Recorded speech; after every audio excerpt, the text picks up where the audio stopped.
Don't hold your gas go mukwano. Doesn't mean when to start and they when to go. I know what to do. Now what pieces up with guys? I got to require me and Tondo. Yerevis. Lekera ugamba abantu mugundi mu kamera bwegwe Elvis. Kigane kigamba.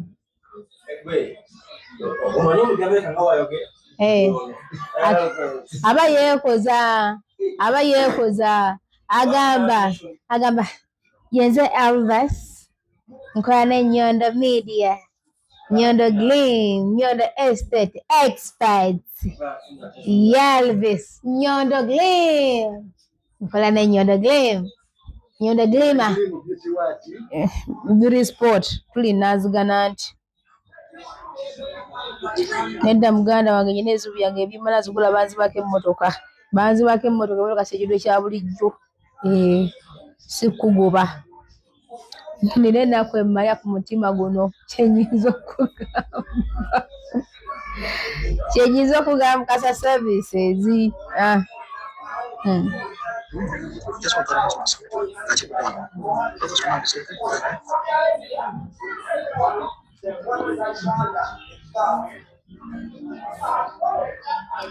tizakuleze n'obula mukwano gwange nga sikulaba okubaale wandeka wano omutima gwange teweeyagala agamba simu n'enkuba onzikakanye mukwano nga sikufuna obeera tonadda omutima gwange teweeyagala ng'omire omukwano baby nange kukuumire nkumira omukwano baby nkumira ogugolemewo kwejjusa ana abalabire no bangi abakulimba naye sibesigwa wabula wendi ntawukanta nennooza okugayayaga kutwala nsuubiza bambi toli bakanda nowuukawo nago ne gakutwala wampangula Rosette rabayo wesiri naawe sibera munnasi oli mulungi osaanidde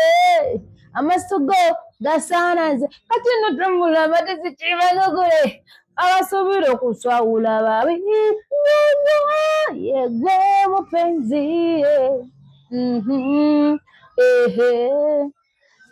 yegwe wange bannange mwalabye White House kyeki? White House yanyoose kye bayita omuliro. White House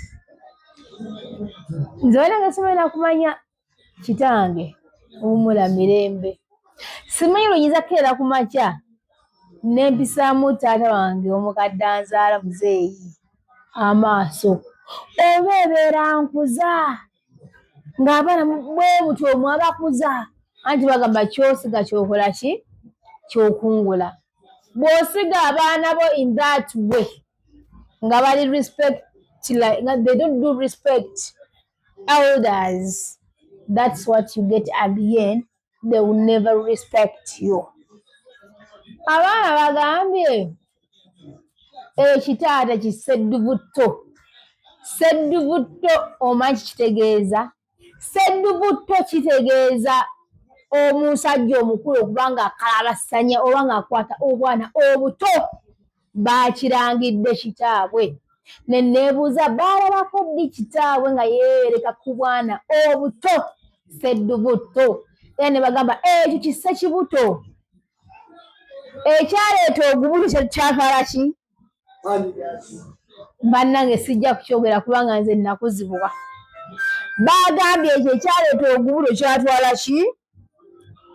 Ne bakikubawo. Era ne bagamba ne mugazi waakyo bano abakola bwe bati bye bigambo bye sijja kwogera. Naye katufunemu ekyokuyiga mu story eno. Nze nabagamba nti nfuna story nga sigamba nti omuntu antumye tagenda kupa ssente wabula nga nkimanyi nti ba followers baffe ala Nyondo Media bagala kufunamu ekyokola ki ekyokuyiga. Bwe nagiwulira yonna nga bwetambula ng'ate ndaba nti kiri ku happeninga mu families ez'enjawulo. Ne ŋŋamba eno story kankole ki? Era tobeereyo n'ogamba nti nandikoze ne Rosette story oba nandimwero story yaffe n'ekizibu ekiriwo Rosette ayagala ssente. Never. Sina gwe nzijjako ssente. Okuleka bye nakooye bano eno Rosette nina omuntu yanguza ettaka nanfera nannimba nina omuntu naye nga mukimanyi nti ntunda ettaka eriri genuine. Teriyo omwana yali avuddeyo n'agamba nti Rosette wannyimye ettaka lyange bano basevinga nange nenkola ki. Kati obwesimbu bwennyina mutima gwange abantu kubayimirira ne bampisa bubi nganze kye nakola saba banguze emmotoka ne baba ne bagibba ne baginzibako ne banneefuulira. Naye mu byonna ndi mulamu ate Katonda y'amanyi, ate ndi willing okufaafaagana nabo. Just mugoberere, sigenda kubaleetinga go free. They will not go free. Ntaddemu essente okoze kino okoze kiri okumala bali baffe balungi ne banfera. On top of that emmotoka banza ogibba baagala okunfeera ate ebirala banfeeza sente endala bakoze biki. Naye mu byonna abasinga bajja gamba oyo Kataala naye it's okay mu Katonda bwange Mukama yasinga okukola ki yasinga okumanya.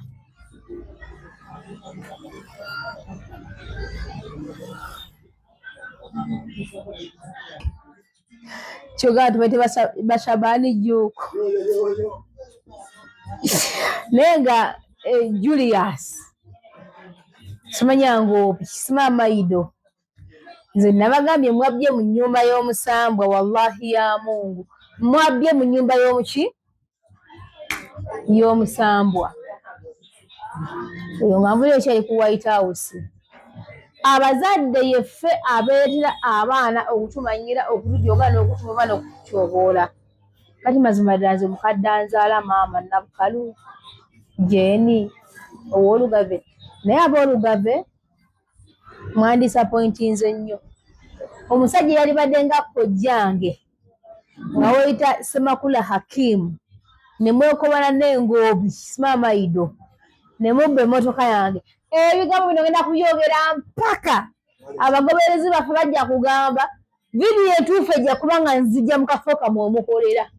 Mwabbye mu nnyumba y'omusambwa ekyo nakibagambye. Mwabbye mu nnyumba yaki temwategedde ani gwe mubbako mmotoka. Mbeesize mufuuse mikwano gyange mwasuka ne munguza Nuwa ne munkuba ku mutwe. So byali byagala bigende n'emmotoka zonna Nuwa n'ebiremerera. Nekino mbajjukiza nga mbagamba nti mwabbye mu nnyumba y'omusambwa. Nze ssente yange Rosette temala gagenda etyo kubanga ya mazima si ya buyinike. Nze abaana bappa ssente zaabwe ssente ne ssente siryako wadde olw'ataano. Saa zino waliwo omwana yasindise ssente sisita wange yagenze kuziggyayo. Saa zino wenjogerera ku bbanka nenga omwana anterese era sigenda kuzeegaana agenda kujja tukona ngambe ngazijja lwakusatu nkwale ssente ze nga bwe yazimpa era neraze yampa ssente yaziggyayo. Lwaki ffe tuba nga tutambulira ku mazima tukola amazima oba ekimukola ku mazima mufaaki n'ensi nsi bugala gikungulira wa kugamba mulaba nga amazima tegeetaagisa kubba bubbi mugenda kubba mpaka ddi. Saawa yonna Kigozi Julius mwabbye mu nnyumba y'omusambwa. Wallahi billahi ekyo nakibagambye mwabbye omuntu omubi mwabbye omuntu omukyamu. Nze very simple ndi mukazi wa kisa nsobola okusonyiwa nsobola okukola ki naye kunemeza gye mulemezzaamu. Nze nalaba ekintu ekyo mwabbye mu nnyumba y'omusambwa mugenda kiwulira mpaka Magombe mpaka nga mwetereza ne mugamba tubaye kiba kiriwo kyekyo naye mwabbye mu nnyumba y'omusambwa. Wamala ekyabagamba White House. White House abaana basinga mwagala mumanyi ki ekigenda mu maaso. Bano abaana gye baagenda baakola batya. Abalala bagamba nedda ajja kukomawo wala wali etteeka passport nga yeereega alese ensawo ze n'ebintu bye kubanga kimala ajja kukola kijja kudatta ng'akoze ki ng'ageze. Taata agenda kukomawo for good. Kamera bwe yavaako twayogera ne taata discussing waliwo ebintu ebimu nga si bya kamera twadiscussinga n'agamba ye akomyewo for good. Teri mwana agenda kukomawo mpozi ng'agala kujja asale taata ayingire waka ku mpaka. Kino kiyinza okubagamba naye nga bazadde nammwe mwegendereze nnyo. Nabulidde taata abasinga ne bayomba Rosette tamuveeko abakazi baloga kyogamba omukazi yasooka yamuloga n'owokubiri n'amuloga, n'owokusatu n'amuloga, n'owokuna n'amuloga, era n'owokutaano nga baloga muloga ye yaani alogebwa buli mukazi. Omusajja n'aŋŋamba nti rozete z'ondaba wano eno abakazi sibagwa be beetwala. Lwaki omukazi atuuka essa n'agamba kangende ye ne yeetwala? Kitegeeza naawe toteredde. Nze namuwulidde amazima. Nze amazima galifuula ow'eddembe, nze seemotyamotya. Okitegeera muganda wange. Seemotyamotya nkubulirawo amakiina namugambye muzeeyi. Nammwe muli babi, musaasaasa abaana. Kaakati tuli Nanziga branch, Nyondo Glim. Era nga tukola enjala. Giyite manicure, pedicure. Tubikola bulungi nnyo.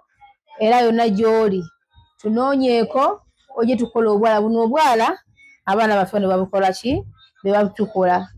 So wano tukolera bulungi nnyo enjala bulungi nnyo. Era saagala muddeyo mugambe nti ate bannange whatever. Okitegeera muganda wange? Nyondo Glim. Naye nga tuli wano Nanki, Nanziga. Ontegeera? Tukola make-up. Zino kits zonna zolaba zaaki? Zijjuddemu make-up. Gw'oneera akola make-up akali simple oba make-up owa ddala ow'abagole, tumukola bulungi nnyo. Bino byonna bikoze ki? Bijjuddemu make-up. Tumukola bulungi nnyo era n'osaba stakinga oba oyagala w'abagole oba oyagala onali simple, we can help you do that. Kitegeera? Make-up waffe waali ali ready. We can help you ku kyonna ky'obeera okoze eki? Weetaaze wano Nanziga. N'ebizigo byaffe bwebiri Nyondo Glim products. Zonna zino wano eno. Nibyo bakyala weebiri Pauling, simanya biki nti water, binakukyalira nsiko. Neeno nayo mugiraba naye ejjuddemu bintu byaki? Bya make-up. So oli eyagala kujja kola ka make-up, jangu wano eno. Okitegeera? Zonna zijjuddemu ki? Make-up. Nga bw'okola ki? Nga bw'olaba. Oyagala make-up wa mugole, oyagala ka make-up akali simple, akali apata, akali show, oyagala make-up owa ddala ow'abagole, oba akali simple, yes, akali show nga k'oyagala. We can help you do that. Ng'obuddeko awo, tulina buli kika kya braids oba ebiviiri twatugende. Okitegeera? We can help you also do that. Bw'oyagala okusiba enviiri, kugula biviiri twatugende. Eno branch ya Nanziga. Era nga tulina kino ekyuma kyaffe kino ekiraba ekya facial. Okitegeera ekiraba bulungi nnyo mukwano. Tukola ku nsusu. Biviiri byonna weebiri oyagala kusiba ku nviiri tukola ki? Tukuyambako. Eno bagiyise Nyondo Glim products. Era nga tuli ku Nyondo Glim Beauty Sport Nanziga. Enawea Nanziga. Ndowooza njogedde nnyo. Kansuubire nti bye njogera bikola ki? Bimala. Naye baana ba maama ne bwe wano sijja balima nti ndi musanyufu. Yelevis eyeyita Alvis yabagamba nti neetaaga essaala. However teyali specific in what happened. Essaala zeetaaga zaaki? Kale mu kutwaliza ewamu nina emisambwa, emizimu, ebyokoola, amayembe, amagini agantambulirako, era nga baagala okuzgyako buli kamu keekola ki? Kenneekoledde ng'omukyala mu ntuuyo zange. Mukitegeera baana ba maama. Era mbabuulira kino nkibagamba nkikoledde ku kamera, mmwe abangoberera abanjagala nti mupretendinga nga mukyayagala akasawo kammwe. Kyonna ekinaantukako omunawuza Rozeti agudde eddalufu, oba Rozeti agudde kabenye emikono ne gisaliribwako, oba amagulu ne gavaako, oba nti Rozeti yafudde, kyonna eky'obulabe ekinaantuukako, abantu bano wammanga Julius, Maido, Ngoobi ne Hakimu Ssemakula, embweyo eyeddira olugavi gye nalibadde nga mpita kojja, mbadde saagala munneetamise muziro gwa mmange. Egyo emisambu ebiri nga mumanya gye gikoze eki? Gye giri mu lukwe. So bye byange baana ba maama nkiddamu, mwebanga kyonna kiba kintuuseeko. ngenda batira obufaananyi bw'abo abantu endagala gye bakolera ngenda batirako embeera etalinaalina omwana miliyoni agaloze ti banziba ssente n'opapagana n'emizimu egimubyeko naye kati tumba nga mubbye mu nnyumba y'omusambwa mutuma omusambwa genda otuyambeko kino baakibbye kiri bakikoze bwe bati nengenda nenwana naye ate ng'obbirira mu nnyumba y'omusambwa kiba kitya ogenda kutuwulira munnange mugenda tuwulira Julius Maido Ngobi Sima Hakimu Semakula Zakako katimu kamwenga omuligo muli abafere bagamba ennaku z'omubizi ba 100 katola mulwakomye kunzi temugenda kuddamu kuba muntu mulala wadde n'ogu ennaku za 40 gakoze eki ngenda kujjawo ku mulimu gwamwe mukolera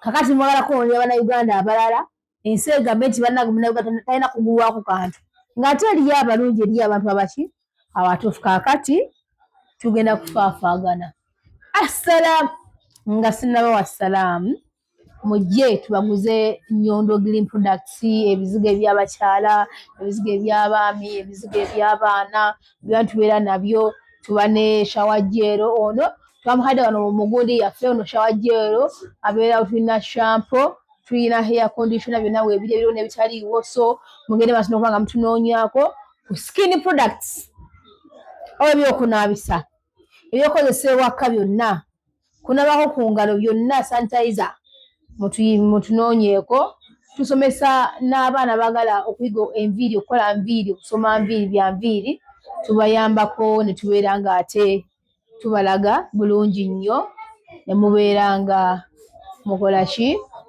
muyiga ebintu eby'enjawulo akati njagala mbabuulire nti Yereviisi naye yasomye just yagala n'agamba mbu kamera ngiwambye abaddeko nga yeefunziza kamera kaakati ono musajja wattu munnange naye nga neyeyita mbu yaani eyo ate agenda kutubuulira Yereviisi okitegeera bintu bingi nnyo ama okitegeera ne branch yaffe naye nga Yereviisi ye mukutte abadde yeekweka ne mga weekwekera ki mbwerere bamuyita Yereviisi however yagala nalimba abantu mbu yaani Alvas nedda anti kuliko Yereviisi Sebbina